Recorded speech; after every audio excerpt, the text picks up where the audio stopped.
Grupo Ortiz te ofrece en un solo lugar todo lo que tú quieres encontrar. Consorcio Computelectronic Plaza SAC, donde encontrarás de todo para tu computadora, laptop, tablets, además venta y accesorios para celulares. Gimnasio Fitness Planet SAC, con máquinas modernas de última generación para mantenerte en forma. Baños Sauna Spa Aruba SAC. Contamos con cámaras secas, cámaras de vapor, duchas españolas y más. Tu cuerpo y mente merecen relajarse. Cancha sintética Las Terrazas de Ortiz SRL, para que practiques tu deporte favorito. Atención las 24 horas. Grupo Ortiz, te esperamos en la avenida Nicolás Ayllón 15498 AT. Grupo Ortiz.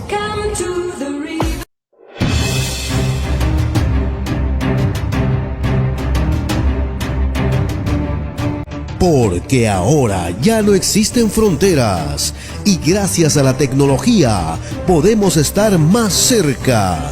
Y para ello tenemos una nueva alternativa televisiva, directo a tu CPU, con el periodista Jorge Carrión. Un programa especial con invitados internacionales desde todos los rincones del mundo. Ahora en las pantallas de Telestar Televisión, Canal 3 Lima, Supercable.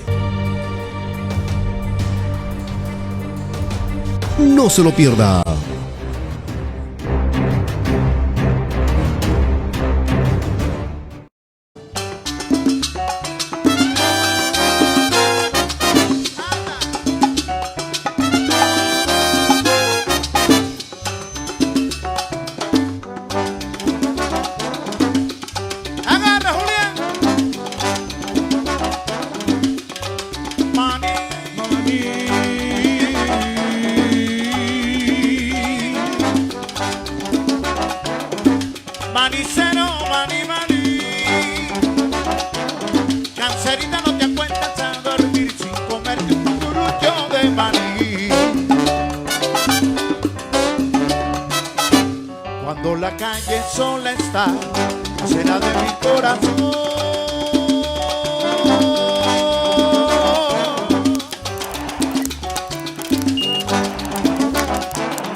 Hola, ¿qué tal? ¿Cómo estás? Bienvenido a Telestar Televisión Supercable Canal 3 y a Virtual Televisión. Virtual Televisión, recuerden, es a nivel internacional y hacia el centro del Perú por la red Canal 11 en Huancayo.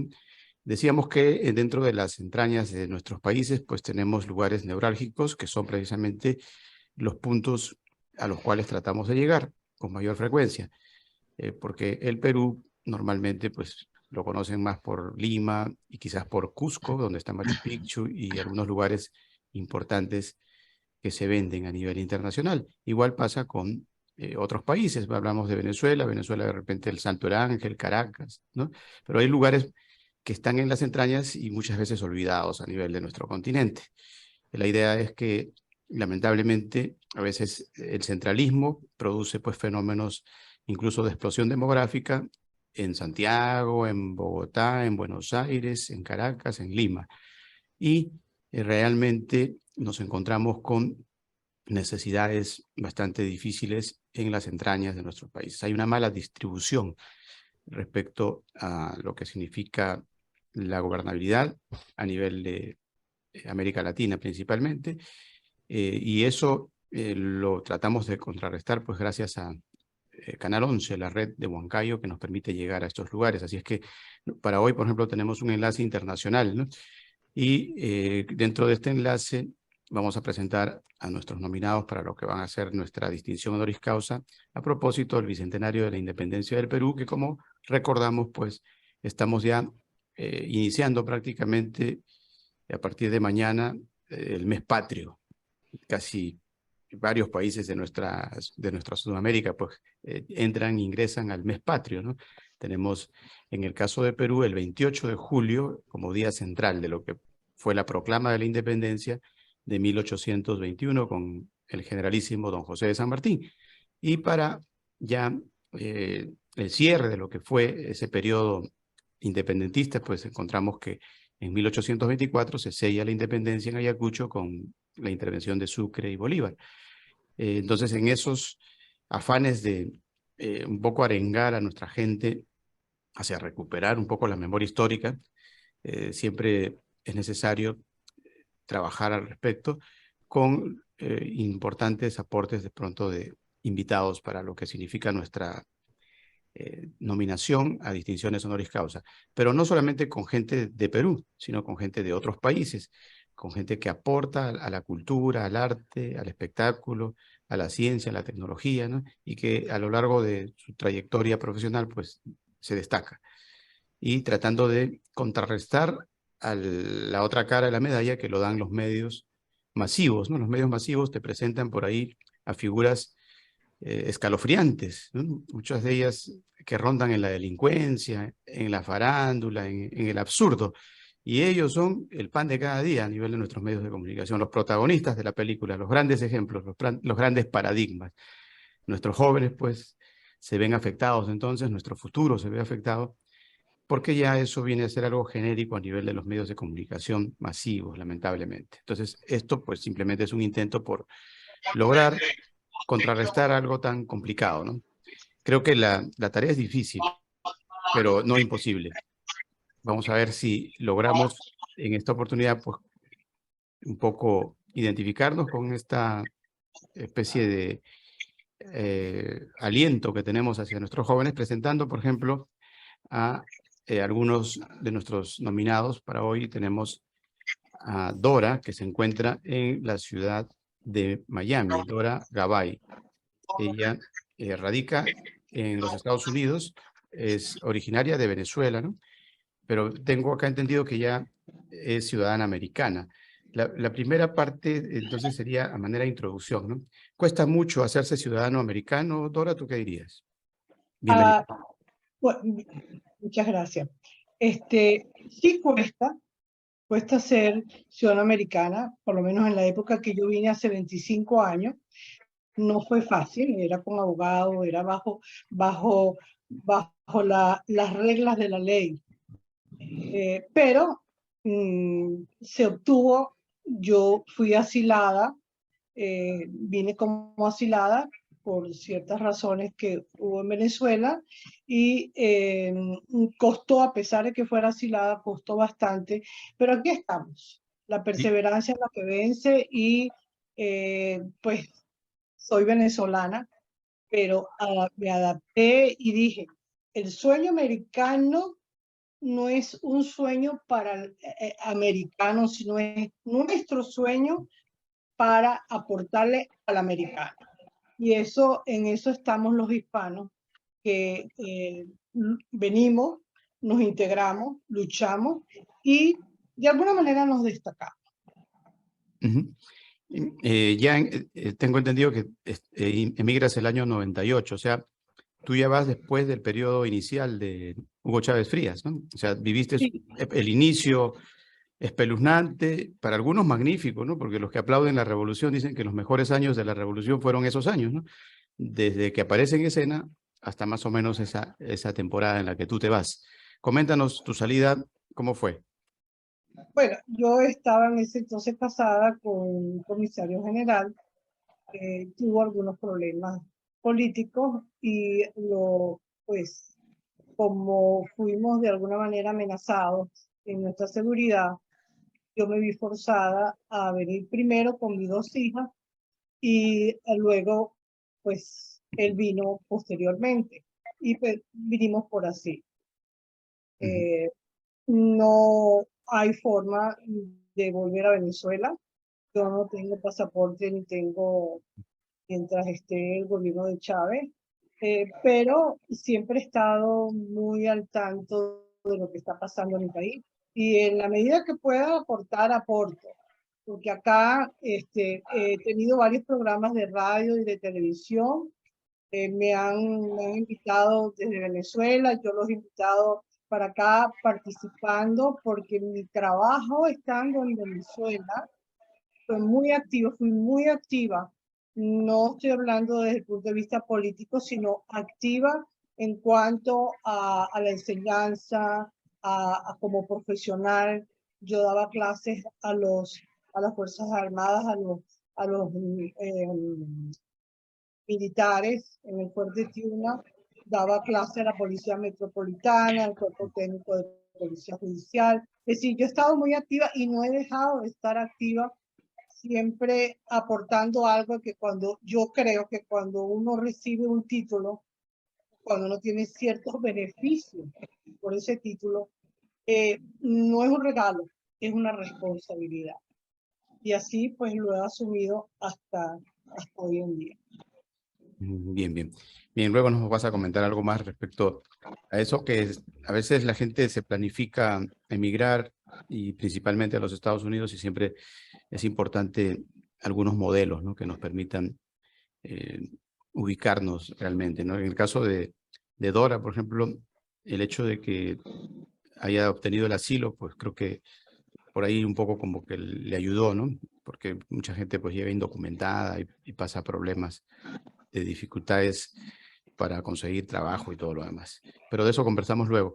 Vamos a presentar a Jordi. Jordi, que está en México, y que él también tiene una historia de migración, ¿no? Porque él realmente nació y se crió en La Habana Vieja, allá en la entrañable Cuba.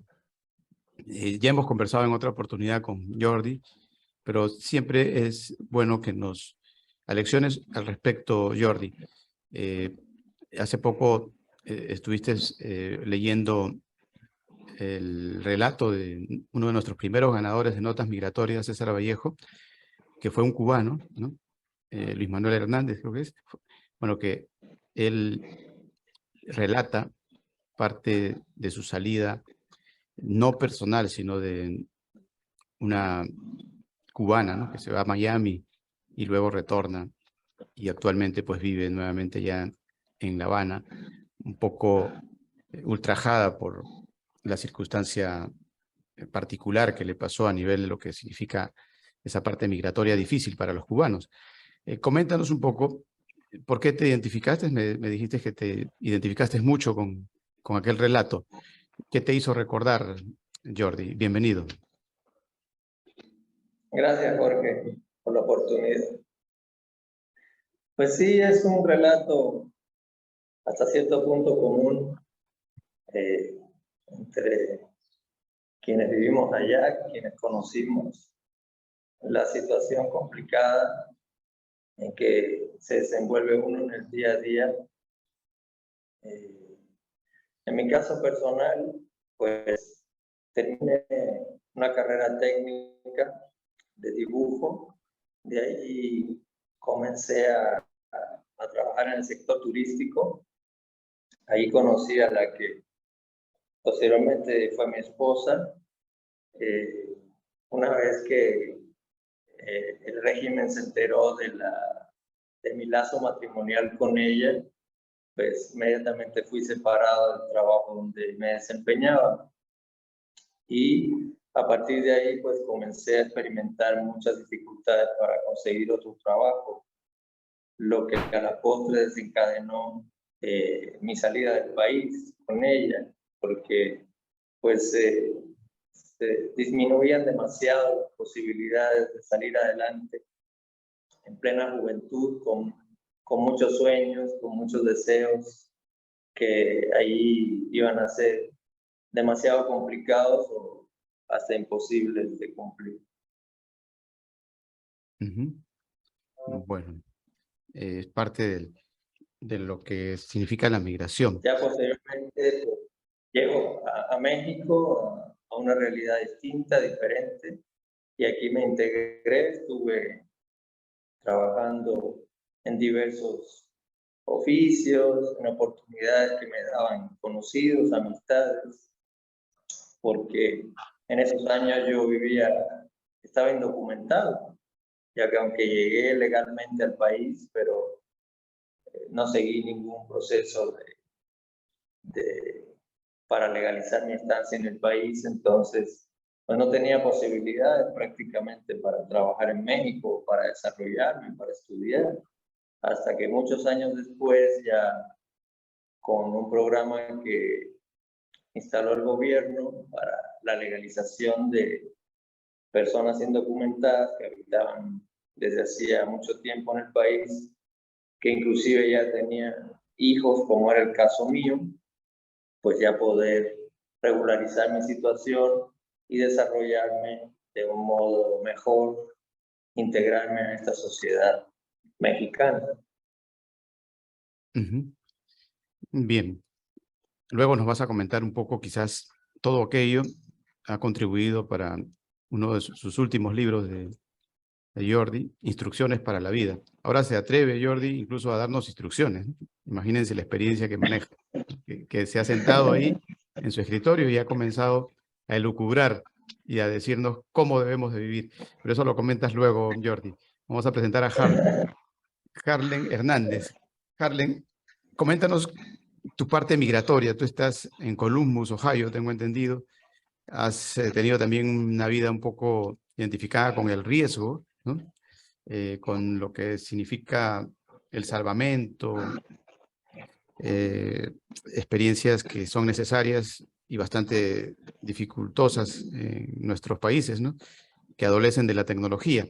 Seguramente que apagar un incendio en los Estados Unidos debe ser más fácil que apagarlo en Venezuela, porque en Venezuela no hay ni agua, ¿no? Coméntanos un poco al respecto, Harlen. Bienvenido.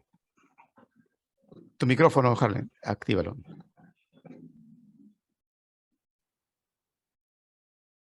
Ya. Muy buenos días. Muchísimas gracias por la invitación. No tan del todo cierto en la época donde estuve yo como bombero en Venezuela, ya que fuimos catalogados como a nivel latinoamericano el segundo mejor cuerpo bombero mejor equipado en aquellos tiempos. Y en la actualidad, por supuesto, tienen muchísimos problemas, pero los bomberos nunca se rinden y siempre sacan el trabajo de la forma que tenga que sacarse, sea en Venezuela, sea en Perú, sea en cualquier parte del mundo. Eso nos lo ha demostrado y me lo han demostrado, por supuesto. He conocido en diferentes partes del mundo bomberos que así lo ha demostrado y en diferentes chats, diferentes comunicaciones que he tenido con varias personas que están integradas a la fuerza bomberil, lo demuestran de esa forma igualmente. Con respecto a mi vida, yo nací en Caracas, soy parte de una familia que fue mi primera institución, mi padre y mi madre, quienes me enseñaron los valores que en la actualidad practico. Y ojalá en estos momentos desde el cielo estén viéndome en todo esto que estoy haciendo. Gracias a ellos soy parte de lo que en la actualidad presento, y con la familia tan bella que tengo también, mi esposa que me apoya en todo lo que hago, he logrado servir a la gente y ella de verdad, a pesar de todo, se merece un gran premio por siempre acompañarme en esto, en todo momento, ¿no? Con respecto a mi parte migratoria, salí de Venezuela en el año 2016, no por directamente problemas políticos. Salí de viaje hacia México, mi hermano se encontraba allá, o se encuentra allá, y decidí quedarme en México durante 5 años. Posteriormente a esto, sí estuve migratoriamente regular en México y posteriormente decidí venir a estudiar nuevamente aquí a los Estados Unidos. No solamente para ampliar mis conocimientos, sino para dar oportunidad a mis hijos de que puedan aprender también un nuevo idioma y de ser posible, no tengo ningún tipo de problema en volver a regresar a mi país a poder demostrar y a poder ayudar al crecimiento de lo que pueda suceder en cualquier momento, cambios de todo tipo. Y como siempre he dicho, las instituciones siempre van a prevalecer antes que las personas. Entonces, me apego a eso para poder ayudar a mi país a resurgir en cualquier momento. Claro, estás lo suficientemente joven como para que retornes en algún momento, ¿no? Esperemos que que las cosas se pongan un poco mejor para que sea más aliviado tu retorno, ¿no? Porque últimamente las noticias que vienen pues son bastante tensas. Esperemos que este próximo proceso electoral, por ejemplo, permita un poco democratizar más a la hermana República de Venezuela. Tenemos aquí algunos datos de Harlem, que también practica rugby, ¿no? O sea, eres coach de un equipo de rugby, creo que has estado en México haciendo eso también, en natación, o sea, eres full energía y full atletismo, Harlem. Eso Sí, te ha llevado por buen camino, porque en Estados Unidos creo que es necesario andar con buena salud, ¿no? Vitalidad. sí, por supuesto. Desde los 5 años practico la natación. Fui parte de la selección nacional en Venezuela durante 3 años, entre 16 y 18 años. Posteriormente, eso fue en el año 91 al 93. Posteriormente, nadé a nivel máster y viajé por diferentes partes del mundo a nivel bomberil. Representé a mi país, a Venezuela, y a los bomberos, al cuerpo de bomberos, en diferentes países en los Juegos Mundiales de Bomberos, en los cuales en la totalidad de los mundiales a los que fui, traje 56 medallas. Posteriormente, al llegar a México, fui coach. En Venezuela había sido coach también de natación y en México desarrollé esa parte deportiva de la parte de coach de natación y posteriormente practiqué conjuntamente con una rugbyista a nivel mundial. eh, Su nombre es Isabel Botero. Ella es colombiana y desarrollamos juntos lo que fue la parte de rugby subacuático, una manera también como de ser extremo dentro del agua.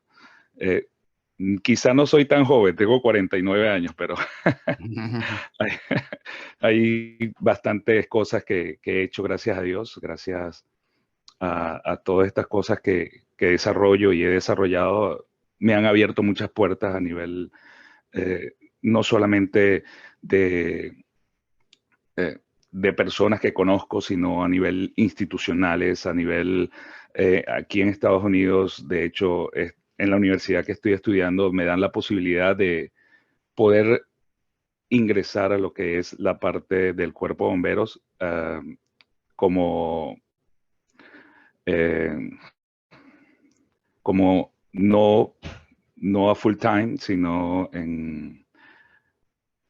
no recuerdo el nombre, disculpe. Sí, Bien, luego nos comentas cómo ha sido tu experiencia de pronto con el inglés, que también es básico, ¿no? Vamos a preguntarle sí. a Dora precisamente sobre eso. Llegaste allá asilada, tuviste que aprender el idioma, o ya lo dominabas en Venezuela. Eh, Hablaba muy poquito. ajá. ¿Cómo has hecho para involucrarte? Aunque creo que hacia Miami pues hay bastante hispano y dicen que ya no es tan extraño encontrar gente de habla hispana, bien al revés, ¿no? Creo que la mayoría hablan el inglés, incluso los policías, los funcionarios, ¿no? Pero hablan el inglés también y aquí los latinos hablan el inglés. Ujú, Yo usé un método que me sirvió mucho y es que la televisión la veo en inglés solamente, la radio en inglés, leo en inglés. Y así me forcé porque en la educación que uno tiene nunca domina el argot popular y me forcé porque ya que inmigré a este país, dije, tengo que dominar el idioma. Eso me ayudó mucho porque yo hice otra carrera como hipnoterapeuta. Entré a dar clases en la universidad y eso el hecho de saber el idioma del lugar donde uno vive te abre muchísimas puertas. Es claro, ese era mi propósito, abrirme los horizontes y seguir mi trabajo que yo seguía haciendo en Venezuela, aportando. ujú. ¿Cuál crees que ha sido lo más extraordinario que tú has hecho en tu vida, tanto en Venezuela como en Estados Unidos? No sé, tal vez lo más extraordinario lo hiciste en el exterior. Coméntanos un poco al respecto. Mira, todos los momentos han sido momentos interesantes. Cuando yo como arquitecto, fui la primera arquitecto que se graduó en criminalística y me decían, pero ¿qué tiene que ver un arquitecto en criminalística? Pues sí, mucho, porque nosotros, y luego como teniente de bomberos en el estado de Aragua, esa vivencia mía fue muy nutritiva. Y entendí que todo trabaja como un gran sistema, es decir, el arquitecto previene, reprime arquitectónicamente cuando hay que hacerlo por todas las instalaciones que haga, y si no, también recopila la información para volver esos son los 3 principios básicos más importantes. Igual ruta de evacuación, una cantidad de principios importantes. Los bomberos también. Los bomberos son grandes coordinadores de prevención, represión e información, porque los cuerpos de policía se buscan la información que dejan los bomberos para las investigaciones. Entonces, claro, todo esto me hizo pues, abrirme, dar clases, participar activamente, crear una empresa, yo tenía una empresa de arquitectura, pero esta especialidad me da este nuevo horizonte a abrir una empresa, proyectos profesionales de seguridad, donde hacíamos proyectos de seguridad a las empresas petroleras. E hice incluso, ahora lo puedo decir, me decían la Casa Segura de Dora Gabay, que hizo una casa a un político donde podía estar refugiado, donde no había bala que entrara. En fin, es entrar, encajar perfectamente porque todo encaja. Tanto así que para el año 981 organicé en el Hotel Tamanaco como directora de este congreso, un congreso iberoamericano donde participaban ingenieros, arquitectos, era un congreso de seguridad y el aporte que daban los arquitectos, uno hablaba de la arquitectura suspendida, tratando de hacer una arquitectura más segura, en fin, cada uno aportaba y fue tan hermoso ese congreso, donde abogados, psicólogos, psiquiatras, ingenieros, arquitectos, se unieron en una sola versión, en un solo target, que eran los derechos humanos. Era aportar a la vida, a la seguridad, a la oportunidad. Todavía hay un movimiento, hay un libro que estoy por publicar, Revolución y Espacio Defensible. Entonces, esta me dio una experiencia maravillosa. Cuando vengo a Estados Unidos, en Estados Unidos, los títulos, pues hay que revalidarlos, ya no es lo mismo.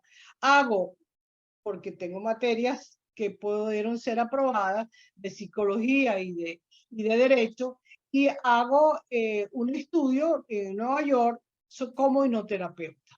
Eso me permitió entrar más en el campo americano e ir a aportar. Pero acá me ha dado la experiencia maravillosa de abrirme, porque este es un país de oportunidades, cuando realmente tenemos la intención de aportar lo mejor de uno. En radio, en televisión, en programas. En este momento, sobre todo, estoy abocada a una revista que acabo de fundar y a un canal que vamos a abrir un programa que se va a llamar Emprendedores. ¿Por qué? Porque hay algo muy importante en esta nación, y yo creo que en muchas naciones del mundo, la participación activa del hispano en el mundo. Hay gente muy valiosa, muy brillante. Y mi propósito ha sido, es en este momento, justamente exaltar todos estos valores. Y ese camino es el que me he dirigido acá. Estados Unidos me está dando la oportunidad, tanto así que me está dando la oportunidad de crear, que lo acabo de crear, un instituto internacional de neurociencia del lenguaje corporal, mezclando todo, abriéndome lo que uno quiere crear en Estados Unidos, lo puede hacer. Solamente hay una parte importante, que es la intención. Cada uno de nosotros tiene muchos valores para dar a la humanidad, y yo creo que el mundo tiene que saber esto y tenemos que hacernos notar y sentir en el mundo. Bien, bien. Interesante, ¿no? Luego nos vas a responder si te llamara, por ejemplo, alguien de allá de Miraflores, ¿no? Le diría, oye, ¿le podrías construir tú una casa blindada al jefe de jefes? ¿No? Claro, Tendría lo que ser haría. una casa bastante alta porque Maduro es alto, ¿no? ¿Le harías una casa blindada para que no lo... Porque él siempre se queja de que hay magnicidio y no sé qué más, ¿no? Eso nos lo Pero respondes mira, luego. Luego nos respondes eso. en la política definida de un lado a otro, no creo que lo haría. Yo creo que me quedo con el científico y no con el político, porque el científico permanece más intacto. El científico siempre va a ir en busca de la verdad, de las hipótesis, tiene más libertad que un político que queda atrapado, ¿no? En el poder, en la riqueza, en la fama. Entonces Tampoco se lo ahí harías, yo lo pensaría muy bien. tampoco se lo harías a Biden. ¿Cómo? Tampoco se lo harías a Biden. O Es a que es Biden sí. diferente. A Biden sí. Nosotros estamos en un país democrático. No No, quiere decir que haya orientaciones diferentes, eso se respeta, porque claro, este claro. mundo es pendular, donde hay una izquierda y una derecha, es diferente. Nosotros estamos en una democracia en este país, es diferente. Aquí Claro, hay claro. derechos humanos, Hay libertades, ¿no? hay Bien, libertad de vamos expresión. precisamente a hablar de esas libertades para escribir con Jordi. Jordi no solamente tiene el último que son instrucciones para la vida, ¿no? El último libro, sino tiene otros. ¿Cómo llegaste primero a introducirte en la escritura, Jordi? Más allá de que, eh, como tú mismo lo revelas, pues no es una cuestión que la hayas planificado académicamente, ¿no? Sino más que nada creo que viene a ser una especie de sentimiento tuyo, ¿no? El que brota a través de la palabra escrita. Coméntanos un poco tu parte escritural, Jordi. Bueno, en mi caso, como bien lo mencionas, no tuve una formación literaria como tal. Al contrario, me dediqué a muchas cosas antes de llegar a escribir. Es una historia bastante reciente, ya que a partir del año pasado me comencé a interesar por el tema de la escritura. Tomé un taller con el maestro Francisco Navarro sobre cómo escribir y convertir tu libro en bestseller. A partir de ahí aprendí las técnicas para poder publicar, pero la inspiración, lo que realmente te motiva a escribir, pues, como bien lo dices, forma parte de un sentimiento, de algo que ya traes, es una especie de necesidad. Y en base a esa necesidad, pues comencé a dar mis primeros pasos. Siempre tuve la inquietud y el gusto por lo que son una parte que considero muy pintoresca y muy significativa de nuestra cultura, que son los dichos y refranes. Entonces, a partir de ahí, comencé a recopilar y saqué mi primer libro, que es Refranes Recargados. Es una actualización, digamos, una especie de rescate de 400 dichos y refranes. Con cada uno de ellos tiene una edición de mi propia inspiración, a manera de actualización de la enseñanza y la sabiduría que traen estos refranes. Este también está a la venta en Amazon.com. Posteriormente a eso, sufrí lo que fue la pérdida de mi padre.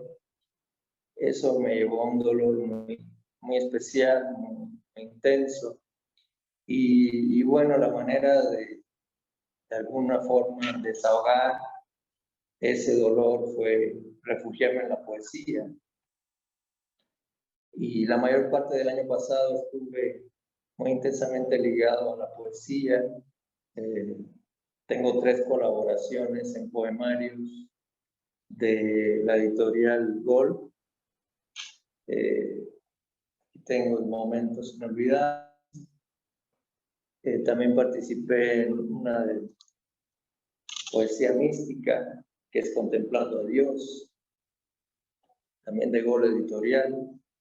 Y también estoy aquí en El Amor es Volcán. Son poemarios ampliamente recomendables, que reflejan de alguna manera mi tránsito por esa etapa difícil, complicada, de muchas emociones.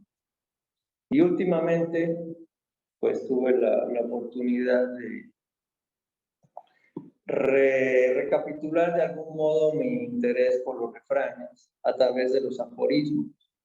Entonces, es que presento este libro, el último que mencionaba, que es Instrucciones para la Vida. También está disponible en Amazon. Este tiene muy poco tiempo que salió y ha tenido mucha respuesta en ventas.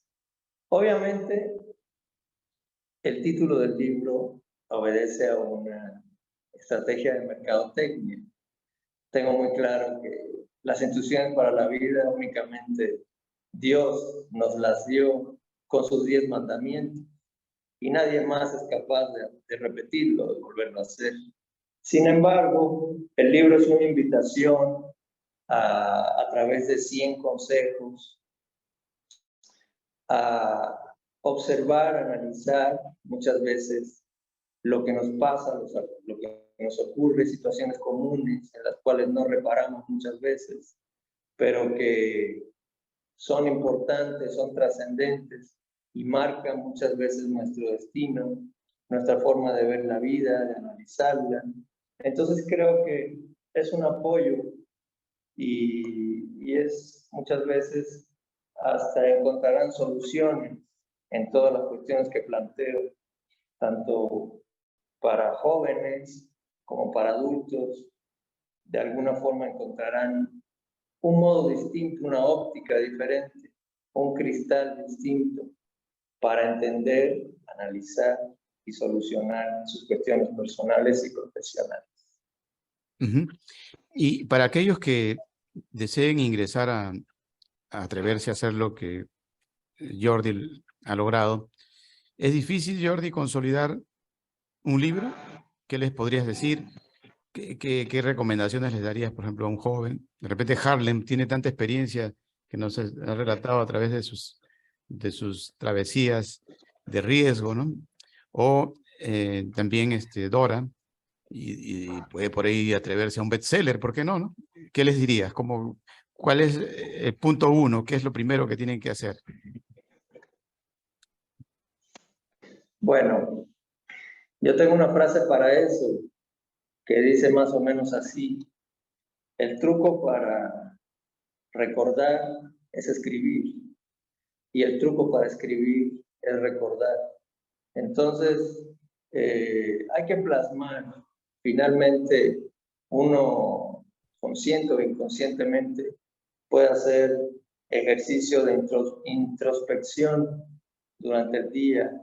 Ese diálogo interno, esa voz que te indica a lo mejor los pasos a seguir, se tiene que plasmar, se tiene que escribir, ir haciendo notas, documentar todo lo que uno piensa, todo lo que uno se le ocurre, las ideas, los proyectos. Si uno no lo escribe, si uno no lo documenta, finalmente pasa el tiempo, llegan otras cuestiones, se olvida, se pasa y nunca más lo recuerdas, no lo puedes mantener ahí en el subconsciente. Entonces, es importante, de alguna manera, darse la oportunidad, porque finalmente esto para mí es un legado, es lo que yo dejo. Lo mismo todas mis publicaciones en redes sociales, todo el contenido que yo comparto, es eso, es el día a día, es la frase que yo pienso que le puede servir a alguien, que puede serle de utilidad, que puede de alguna manera cambiar una vida. Si eso lo llego a conseguir, valió la pena. Entonces, Es eso, es interesarse, es decidirse, como mencionaba Dora, es la determinación, es el interés, es la constancia, lo que te lleva a lograr no solo el hecho de escribir, sino cualquier otra cosa que te propongas en la vida. Bueno, ya saben que sí se puede, que es lo importante. Luego, también sería importante, ya para terminar, dentro de un momento le vamos a pedir a Jordi que nos dé ya puntualmente, ¿no? Porque a veces tú te planificas algo, pero cuando comienzas a querer consolidarlo físicamente, pues es costoso, es difícil que una editorial, por ejemplo, se interese en lo que tú haces, cómo manejarlo si no hay editorial, ese tipo de detalles. Pero luego nos lo dices, Jordi. Vámonos con Harlen, que Harlen tenía por ahí algunos datos, por ejemplo, relacionados con su experiencia en Venezuela, ¿no? Y nos decía que hasta el momento en el que él sale de Venezuela, no tuvo nunca problemas en cuanto a logística, ¿no? O sea, que andaba bien la logística a nivel de, por ejemplo, apagar un incendio, ¿no? Para el cuerpo de bomberos. ¿En qué año sales exactamente, Harlen? Yo salí en el año 2016. O sea, que Eh, hasta hace poco anduvo bien todo y todas esas noticias que no, leímos eran falsas, ¿o qué pasó? no, quizá no dije específicamente, en el año 95 fue cuando yo ingresé y en el año 95 éramos de hecho catalogados el segundo cuerpo bombero a nivel latinoamericano con las mejores estructuras y los mejores equipos para atender una emergencia. Posteriormente fueron en detrimento y sí empezaron algunos problemas. Por favor. Que ya fue en detrimento lo que fue quise puesto para las ambulancias, problemas con repuesto para las unidades. Sacábamos el trabajo igualmente, estadística de equipos quizá faltaban, pero sacábamos el trabajo igualmente de una u otra forma, ¿no? Con respecto a eso, definitivamente a nivel bomberil, nuestros las personas que comandaban siempre tenían una forma de tratar al personal en la que siempre buscábamos hacer el bien a las personas, siempre buscábamos, sea de quien sea, raza, credo, no importaba a quién tuvieses que atender, pero era atendido todas las personas que tienes que atender en el momento de un accidente. Tú no ves raza, no ves color, no ves nada de ningún tipo, sino ves a una persona que tienes que ayudar para poder sacarla del problema en que está, ¿no? Ahora, coméntanos, por ejemplo, ¿cuál ha sido el momento que se te quedó grabado por ahí? Tal vez un incendio en Brisas de Catia, no sé, en San Blas, allá en Petare, o en la mejor zona de la Rinconada, allá en Caracas, ¿no? ¿En qué parte fue lo más difícil? O en el interior del país, no sé. No, siempre así fue en Caracas. La mayoría de las veces fue en Caracas. Yo estuve trabajando también en la empresa petrolera por poquito tiempo y al igual en defensa civil en el estado de Anzoátegui, pero en Caracas, por supuesto, todas las anécdotas que puedo contar, muchísimas anécdotas, pero lo más importante y lo que te llena la vida es cuando ves o cuando salvas una vida. Definitivamente eso es lo que te llena el espíritu. No te llena el bolsillo, pero te llena el espíritu. Al igual que recibir una vida, tener un parto en la ambulancia, eso es llena de gran satisfacción, el traer una vida y llevarla a salvo a un hospital. Eso te llena de gran satisfacción y no hay dinero, no hay nada que lo pague esa satisfacción que sientes al lograr eso. ¿Y al salir al exterior has podido ejercer también como bombero o no has podido hacerlo? No, he podido ejercer dando cursos, pero como estaba tratando de indicar anteriormente, estoy aplicando para ser bombero voluntario en la universidad en que estoy y estoy esperando respuesta de la universidad, igualmente del Cuerpo de Bomberos de acá de Ohio. Yo me encuentro en Sydney, no en Columbus, yo me encuentro en Sydney, Ohio, es aproximadamente como a 1 hora de Columbus. Y bueno, y en esta zona definitivamente la parte de bomberil a nivel voluntario se necesita, y bueno, y yo estoy dispuesto a, por supuesto, a brindar mis conocimientos y mis ganas a este pueblo que me ha recibido con muy buenas, definitivamente muy bien, y me siento bien en donde estoy en estos momentos. Ujú. Bueno, pronto tendremos a Harlem entonces apagando incendios en Estados Unidos, que por cierto, ¿no? Con este verano espeluznante, se dice que se están quemando, ¿no? Gran parte de la vegetación, ¿no? Incluso en algunos lugares del este, creo, de Estados Unidos. Coméntanos un poco, ¿es verdad el calor? ¿Cómo lo sientes tú, Harlem, allá en Sydney? Sí, de hecho, hablando un poco más general, lo que es el cambio climático es totalmente cierto, y definitivamente los cambios se han visto. Y el calor, creo que estos 2, 3 últimos años ha sido casi similar, pero siempre en esta época han ocurrido los incendios forestales en estas zonas, sobre todo en el lado oeste, igualmente en California, en Canadá, cerca de Canadá también ocurren muchos tipos de incendios de este tipo, los cuales son muy peligrosos porque además que se encuentran unas zonas boscosas llenas que son pinos, y eso se enciende inmediatamente porque son muy volátiles al momento de algún calor que ocurra de más en esos sitios. Entonces, sí están ocurriendo bastantes incendios forestales en esta zona. Bien, bien. Para el caso de Dora, coméntanos, ¿mucho calor en la Florida, allá donde estás, en Miami? Está pasando de 100 grados. Pasando de 100 grados Fahrenheit. Yo digo que el cambio, unos dicen que bueno, que porque es la contaminación, pero también hay un fenómeno que me dijo un astrónomo, físico astrónomo de la universidad, de que el eje de la Tierra está cambiando, la velocidad de la Tierra está cambiando, la velocidad de la Luna está cambiando, y todo eso está afectando muchísimo las temperaturas y una cantidad de cosas climáticas bueno, que lo estamos viviendo en este momento. Es impresionante el calor que hay. Parece desértico. Claro. Todavía no estamos en pleno verano. Sí, sí.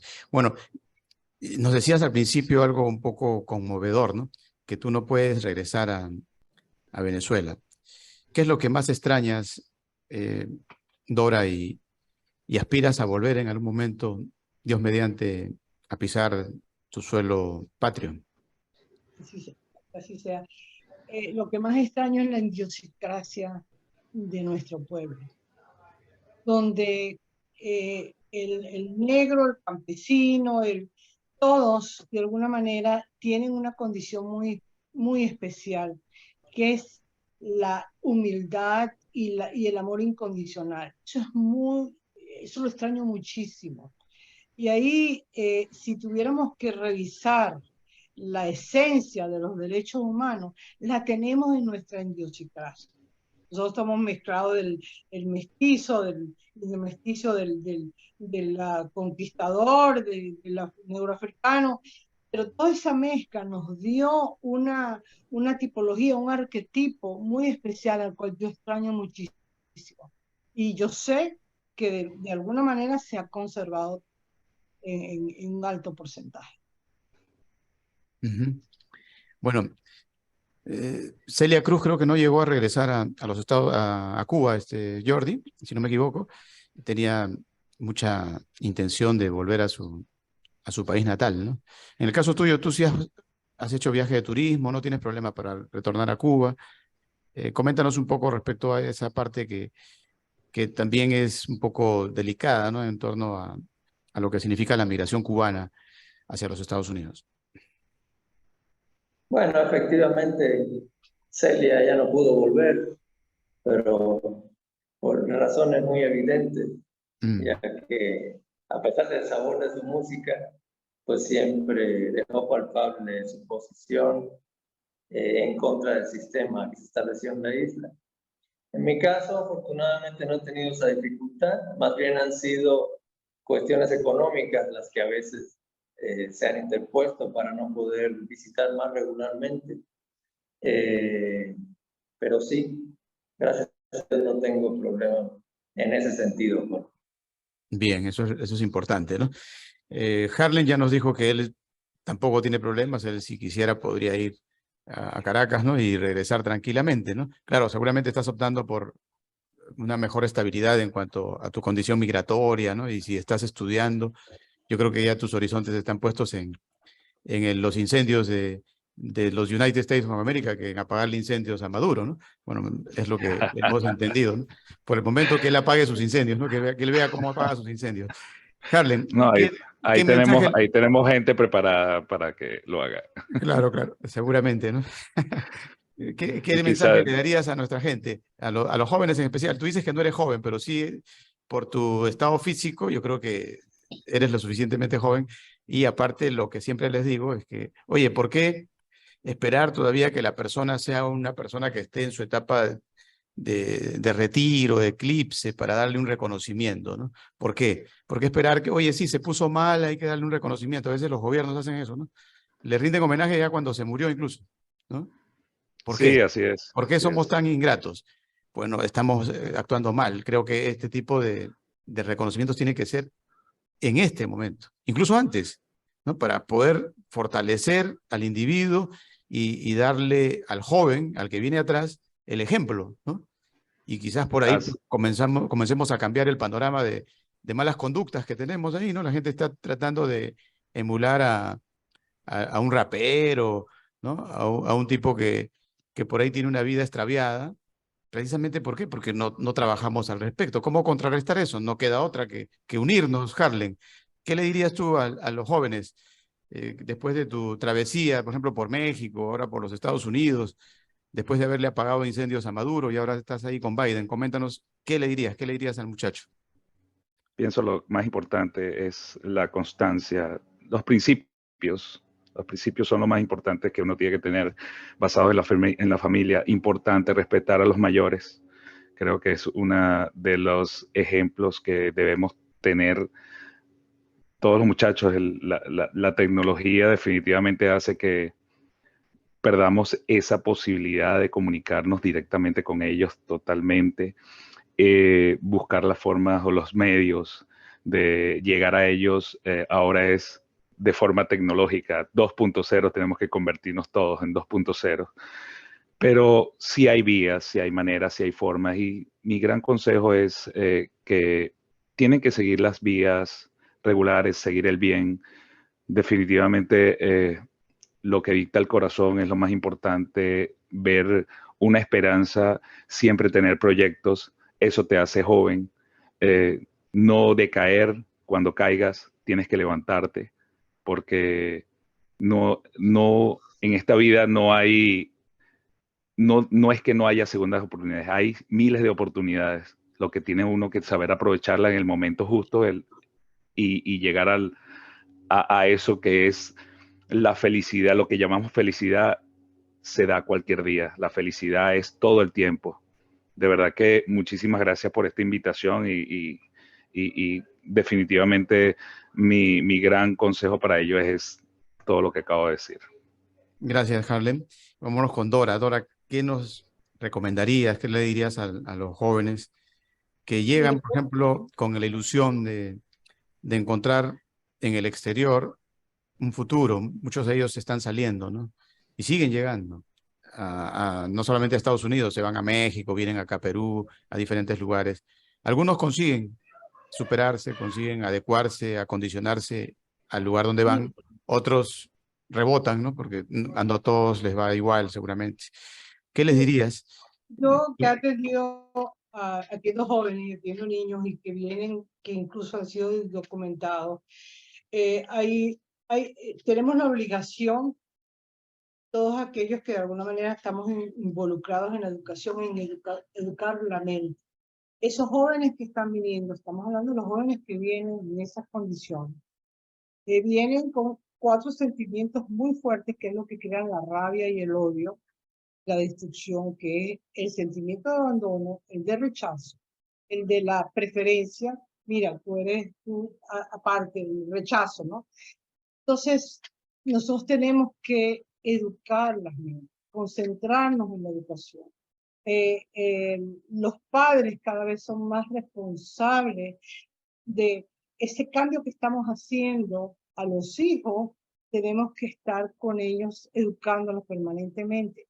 Hay un problema, porque nosotros estamos viendo una posición humanitaria versus humano. Esto que estamos viendo con carácter humanitario no nos está dando la satisfacción y llenando al ser humano, a ver el aspecto humano individual de cada uno que se está deteriorando. Entonces, no nos queda otro más que los que de alguna manera, como nosotros, somos responsables, estamos abiertos o entendemos la problemática, educar la mente a través de la televisión, en los hogares, en las escuelas, en donde podamos, en las comunidades, educar la mente, porque estamos en una etapa de metamorfosis. Y aunque en el año 1215 hubo la Carta Magna, en 1791 en Estados Unidos las enmiendas, y ahora en 1948 en Francia la Declaración Internacional de los Derechos Humanos, todavía estamos luchando con eso. Nosotros tenemos y todavía vamos a luchar, porque aunque hay fuerzas que se oponen, nosotros como responsables, como conscientes de esto, tenemos la responsabilidad de retomar todo aquello que fue declarado, los derechos humanos, la vida, el derecho a la educación, el derecho a las religiones, la libertad de expresión. Y creo que en este momento lo estamos haciendo de alguna manera cada uno de nosotros. Bien, bien por tus mensajes, Dora. La mejor de las suertes allá en los United States, que se consoliden tus sueños, igual para Harlem. Jordi, coméntanos un poco, ya antes de que nos des el mensaje, tu mensaje final, que creo que también tiene que ser un poco con lo que has escrito, ¿no? Las instrucciones para la vida. Pero más allá de eso, sería bueno que ya en el plano de consolidar la idea, hace un momento recomendabas la parte anímica, ¿no? De que te lo propongas y que lo reflejes, lo escribas y bueno, armes el consolidado de lo que puede ser un libro. Pero ya el mecanismo para publicar, si les puedes dar algunos datos a nuestra audiencia, ¿no? ¿Qué deben hacer? Por ejemplo, vas a una editorial y la editorial te cierra las puertas, no es fácil. ¿Qué les dirías? ¿Cómo podrían consolidar una experiencia de libros, por ejemplo? Bueno, en lo personal, les puedo recomendar que se asesoren. Ahí pueden encontrar en internet lo que son talleres, tutoriales para publicar en la plataforma de Amazon. Esa plataforma te permite publicar totalmente gratis. Claro, una vez que el libro ya está disponible, la plataforma se queda con un porcentaje de las utilidades y a ti te depositan lo que te corresponde. Pero es una manera de comenzar, es una manera de darse a conocer, de compartir tu deseo de publicar. Y en lo personal todavía no he publicado en editoriales. Estoy revisando eso, estoy viendo lo que son los costos, más que nada el tema económico, pero más adelante no pierdo la intención y bueno, sé que se va a dar esa posibilidad también de estar publicando en editoriales para una mayor difusión, no solamente en México, sino también en otros países. Claro, claro. Y ya finalmente, algunas instrucciones para la vida, de las 100, ¿con cuáles te quedas? ¿Cuál sería la fórmula por ahí para que Harlem, por ejemplo, termine consolidando su intención, ¿no? De unirse al Cuerpo de Bomberos de los Estados Unidos, Dora también con sus programas en la televisión, en la radio, y todos nuestros seguidores pues siempre tienen sueños por consolidar y a veces es difícil de darle un aliento, una palmada en el hombro, ¿no? Que los lleve a consolidar sus sueños. ¿Qué les dirías, Jordi? Bueno, intuición como tal no la tengo, sin embargo, como mensaje final, les puedo decir que sigan sus sueños, que todo es posible. Hay dos situaciones que considero fundamentales hoy en día, en lo que tenemos que atender, tanto los jóvenes como quienes no lo somos ya tanto, que es en primer lugar el planeta, la contaminación. Siento que es algo que debemos atender. Cada uno tenemos la posibilidad de poner nuestro granito de arena. Es en beneficio de todos, ya no es para la generación que viene, sino ya estamos viviendo las repercusiones de todo lo que no se ha hecho. Ese sería un mensaje que creo que es importante siempre que se tiene la posibilidad de recalcar. Y en segundo lugar, pues me gustaría recomendarles que regresen a la cultura, que lean. Es importante leer, te hace más sabio, te llena de conocimiento. Decía el gran escritor Miguel de Cervantes, no hay un libro que sea tan malo que no te deje algo bueno. Entonces, esa sería mi recomendación, regresar a la cultura, que lean y que lean mis libros en particular. Claro, claro. Que te ubiquen en Amazon. Bien, Instrucciones para la vida, recuerden, de Jordi López. Bueno, ha sido un placer conocerlos. Seguramente ya vamos a entrar en contacto más adelante para lo que va a ser el acto protocolar de la nominación honoris causa 2023 en conmemoración del Bicentenario de la Independencia de Perú. Como saben, pues 1821 se inicia con Don José de San Martín y se consolida en 1824 con Sucre y Bolívar. Y siempre lo más importante, con el aliento a que continúen pues en sus lugares donde se encuentran, aportando a la sociedad con el ejemplo. Como diría Uslar Pietri, vamos a despedirnos con una frase del gran escritor venezolano Uslar Pietri. Dice: la historia está presente y nos rodea en todas las horas, porque no es otra cosa que la vida. La historia es la vida. No nos descuidemos, cuidemos nuestras vidas. Un abrazo a la distancia, que todo sea felicidad. Recuerden, la cita es por Telestar Televisión Supercable Canal 3, también por Virtual Televisión y por la red de Huancayo, Canal 11. Chao, gracias Dora, gracias Harlen, gracias Jordi. Muchísimas gracias. Gracias. No